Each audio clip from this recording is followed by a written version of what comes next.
প্রবাসী ভাইদের কিছু কথা বলি, সবাই মনোযোগ দিয়ে শুনবেন।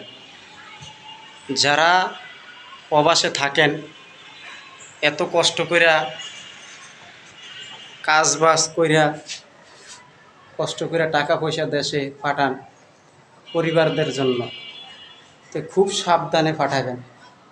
নিজের সেফটি কিন রাইখা হের পরে আপনার যতটুক সামর্থ্য অতটুক পাঠাইবেন দেশে।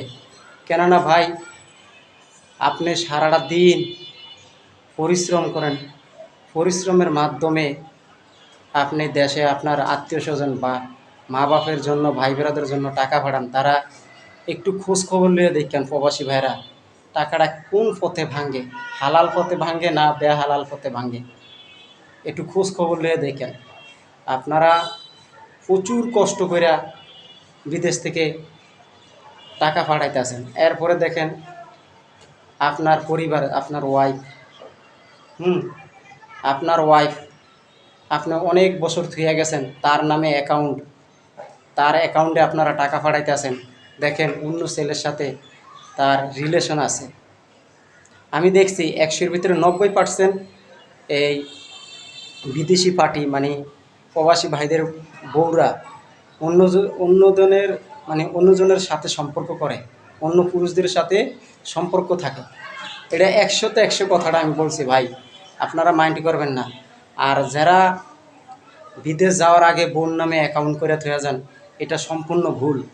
কেউ কোনো দিন বোন নামে অ্যাকাউন্ট করবেন না, আপনার নিজের নামে অ্যাকাউন্ট করেন, আপনার নিজের সেফটি কিন থাকবে।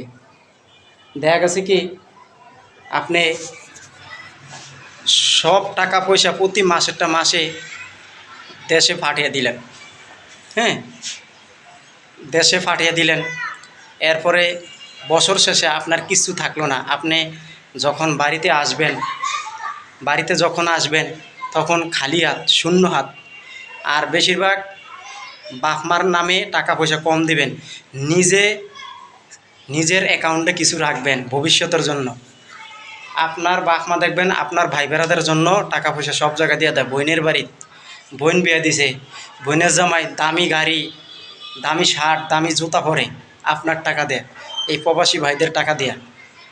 বাস্তব কথা বলছি, প্রবাসী ভাইদের কোনো শান্তি নাই দেশে টাকা পাঠিয়ে, বুঝছেন ভাই। তা আমি এই প্রবাসী ভাইদেরকে অনুরোধ করছি, যারা প্রবাসী থাকেন টাকা নিজের হিসাবভাবে পাঠাইবেন, বেশি টাকা পাঠাবেন না।